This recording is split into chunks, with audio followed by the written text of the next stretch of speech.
Yo, what's up guys, Vojtech here. In today's video, I would like to react to NYC just doomed its middle class to be homeless by Cash Jordan. I actually don't know Cash Jordan, does anyone know the guy? He's for sure popular, he has over 1 million subs, but still, it's definitely. We'll have to see what's the video about, but as you can see, the cat just woke up, so I think I'll have to take care of that. We'll have to see. Anyways, that's it. By 2023, just 9% fit the criteria. Give it another 20 years and literally no young person will be able to afford. Yeah, we don't have to wait 20 years for that to happen because here in New York City, it's already happening. Yeah, and while the I know. prices for entry-level homes here start at around $200,000, for most people, living in these places becomes impossible after a year or two because spending that amount of money will only get you a one-room, one-person studio in most of the city, making New York a place that's quickly running out of room for most of its residents. And the worst part about this is nobody in charge seems to care if New York's middle class disappears permanently. Manhattan real estate sales stalled for 2 years as buyers and sellers just remained too far apart on price. Now the sellers are caving. The average apartment price in Manhattan will now cost you only $2 million. Yeah, a starter home used to be a smaller condo, a smaller space, and someone would upgrade. Maybe after 5 years as they get married or have a family and want to move. But now we're actually seeing that most people are buying their first home as a single family residence. Rents have been steadily rising in New York City. Sorry guys, I'm back. In recent years, but incomes have not kept pace. Median rents in New York City rose 18%. A new survey reveals 85% of New Yorkers say the cost of food is rising faster than their income. Nearly half of the people surveyed say it's harder to afford groceries and find themselves cutting back on healthy stuff. Meats, poultry, fish, eggs are up nearly 25%. Just thinking about all of the headwinds that a 30-year-old may have, like student loan debt and car loans and credit card debt, and then they have rising rent. And so it's hard to save for a down payment.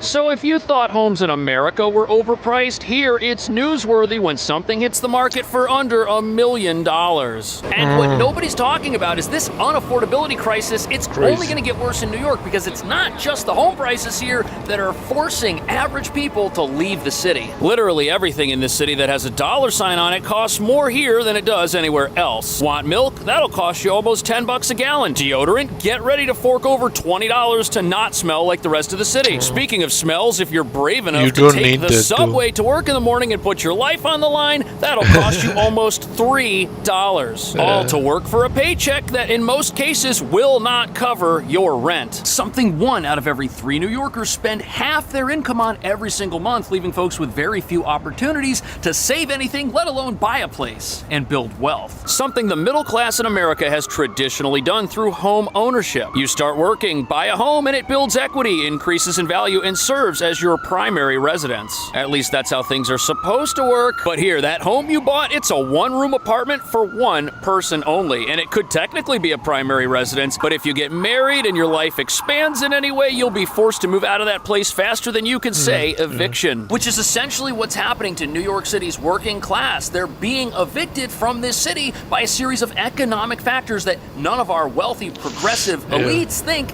are actually a big deal. High apartment prices? Who cares about that when you've got a job sitting at a desk somewhere earning hundreds of thousands in income, which you can use to buy the overpriced eggs at our supermarkets without batting an eye. And if you have no desire to ever build a family or expand your life, living in a one-room apartment isn't a big deal either, and you won't need that $800,000 two-bedroom we just saw a news article about. And as you're about to see, anybody who wants to own something that's bigger than a tiny shoebox apartment here, they're gonna need a way to get filthy rich.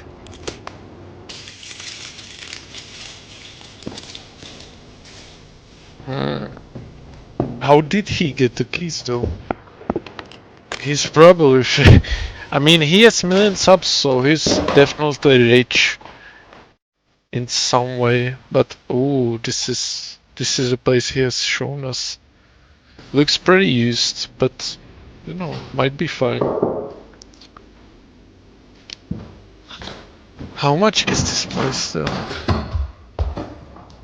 Look at this place, it's like a labyrinth. And if you sleep in that bedroom and you're hungry, look at that, you can make yourself a snack right here. You got the stove and the fridge all in this one spot.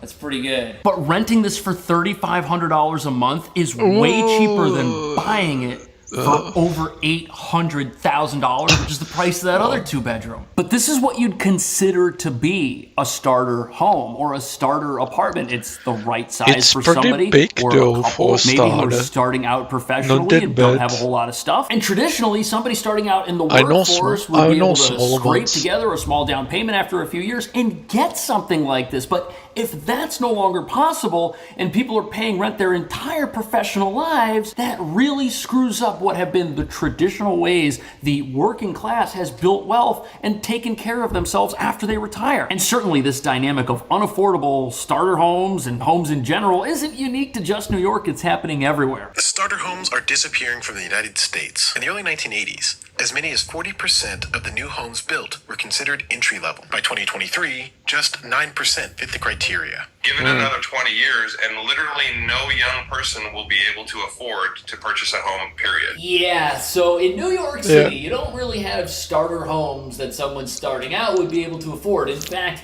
anything that's getting purchased around here is probably getting purchased by somebody who is already of means. And the reason that this is such a disaster is because if you're able to own what becomes your primary residence and this then is pretty sell interesting though, seeing this. It's actually, this is pretty smart design. Such a disaster is because here's the bathtub, here's the toilet. I have never thought about this.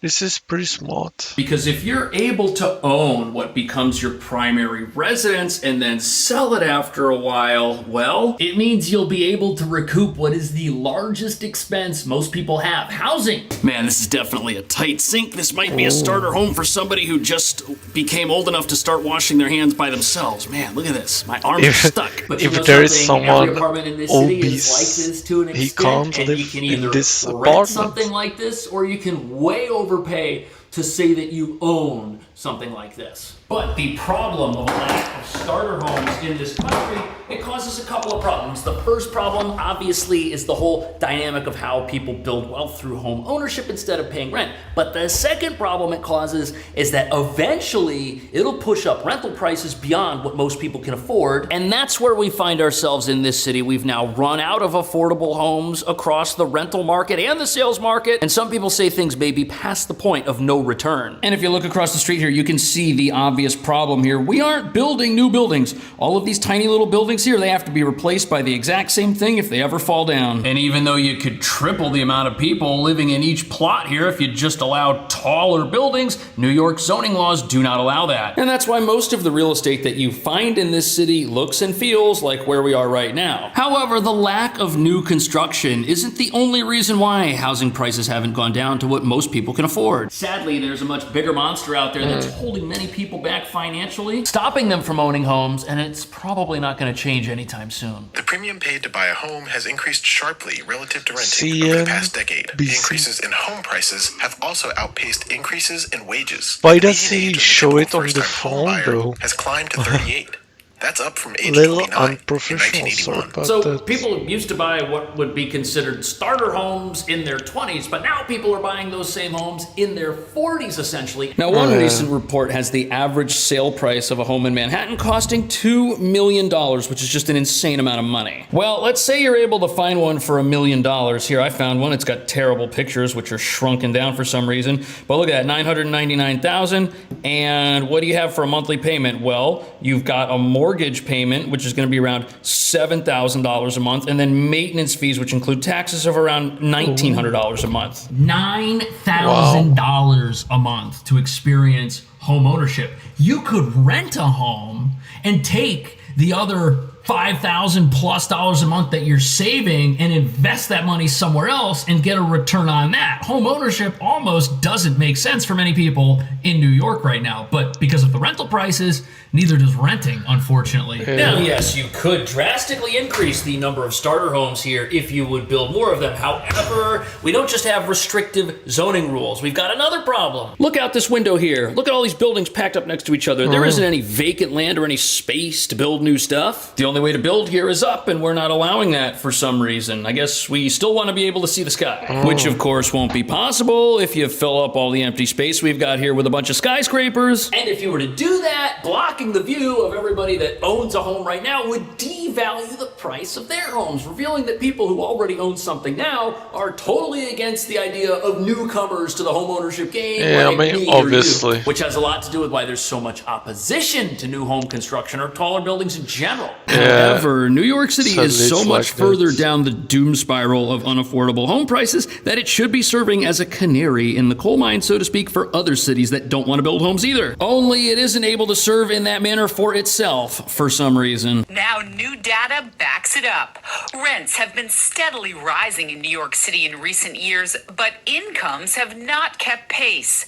The Fiscal Policy Institute just released a report that found that median rents in New York City rose 18% between 2019 and 2023. Fox had During that same period, its incomes own only grew by station just over dedicated to New 11%. York. So the only way that incomes can rise slower than rents are rising is if you have a shortage of places to rent, which is where we are right now. We're actually in the worst housing crisis New York City has seen in the last 50 years. It's crazy. 1.4% of apartments are even available to be rented. And right now the average upfront costs to rent something are $13,000, an amount of money that would bankrupt most people. And what that creates is a situation where you have people who are stuck in an apartment where they might be paying too much to move, or where they might be missing out on certain aspects of life, but moving from that apartment would cost so much money that they end up staying there. And God forbid you lose your security deposit when you move. Oh man, that's an extra month of rent on top of that $13,000, and then the movers, I mean, you could be paying $20,000, revealing that everyone who rents here is a prisoner to some extent. Now, some of you might be thinking, well, if renting's a bad move, and if housing demand is so high, why don't I just buy every place I live in? For example, if all I can afford is a studio apartment for a couple $100,000, if I've got the money for it, I'll buy it. Well, you could technically go and do that, but the problem is a one-room apartment might not be a place that you can live in for a very long time. And statistically, if your housing needs change within 5 years and you sell within that period,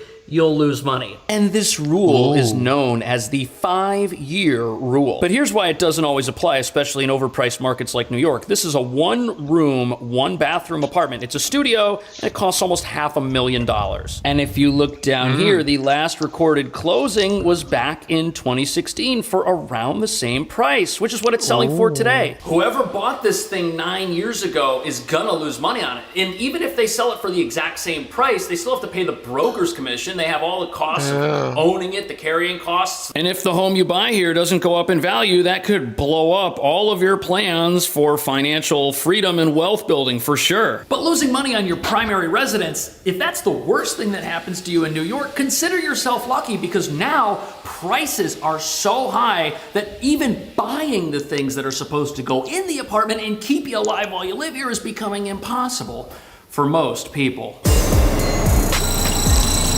Oh, but Walgreens is like a nice place, right?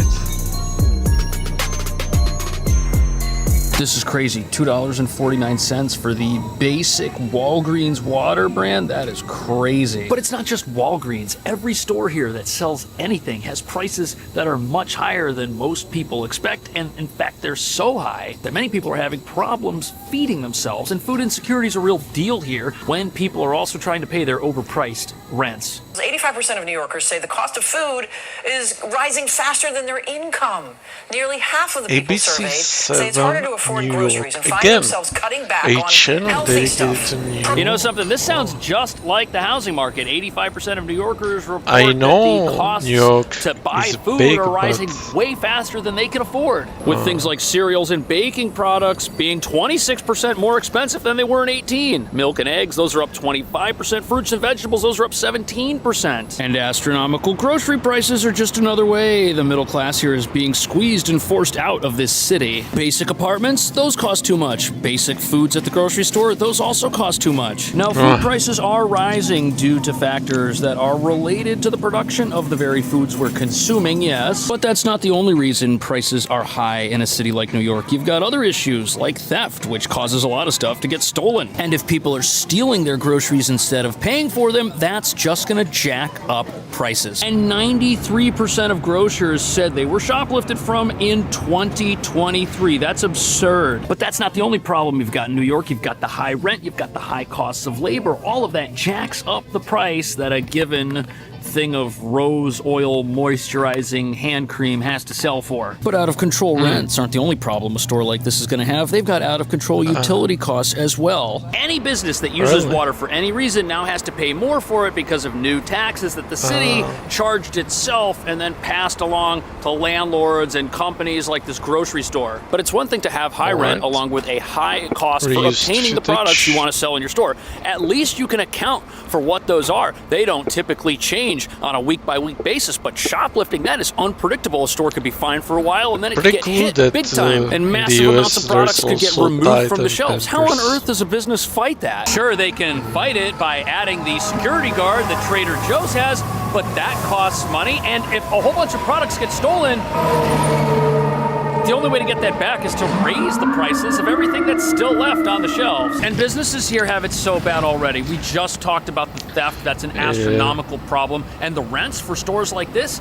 those are going up even higher because what theft does is it shuts down other profitable businesses in other parts of town. And the landlord that owns the place behind me right here probably has other storefronts elsewhere that are empty. And he's looking at these guys and the apartments that are upstairs, these guys right here. And what's crazy about that is most people don't realize that if their rent goes up, it's because a store that your landlord owns may have just closed and he's dividing up what he's losing between everybody who pays him rent for something else. Now, obviously, this is a massive disaster, but what is New York City to do? Should we start building taller buildings? Do we block out the sky so that people can now afford to have a roof over their heads? And what do you think about this whole idea of starter homes? Should those even be a thing in New York, or should those be built in areas of town that are inherently less expensive to build and create properties in to begin with? And lastly, what do you think about this dynamic between those who own a home and already have one and their inherent opposition to new housing construction? After all, new houses devalue the value of current houses. Let me know. Thank you so much. I will see you in the next video. It's very tricky because, you know, I can understand that the people that already own a house, they don't want new houses because their house would go down in value. I don't know, man. Similar, you know, somewhat similar situation is in my country. It's, I mean, the groceries are somewhat fine, you know, the price, but it's actually not more expensive in the towns, like in the cities. But yeah, the housing situation, that's you know, my country is not very good with that, because we also don't build a lot of new houses, because I don't know how to call it, the bureaucracy, yeah. There's a lot of rules, a lot of laws. You have to go to there, so you get approved, then you can start building. But you know, it's same as New York. People that already own a house, they wanted to keep it that way, because from what I heard, I'm not sure, from what I heard, if you want to build a house and you want to build it like in a new place where there is no water, no electricity, it was, for example, I don't know, you know, some farmer was farming potatoes there, and you know, he saw the land. You can buy it, you bought it, you want to start living there. So I heard that it would take you approximately 10 years to finish the building, because it takes so many months to get approved, by the state and all that. I don't know if it's true, but if it is, it's pretty scary. Yeah, let me know in the comments what you think. I personally don't own any house, but let me know if you own a housing and what's your opinion on it. You know, not just New York. You can talk about anything about your country, your city. Just mention it in a comment where you're from and all that stuff. And yeah, thank you for watching, and I'll see you next video. Bye bye.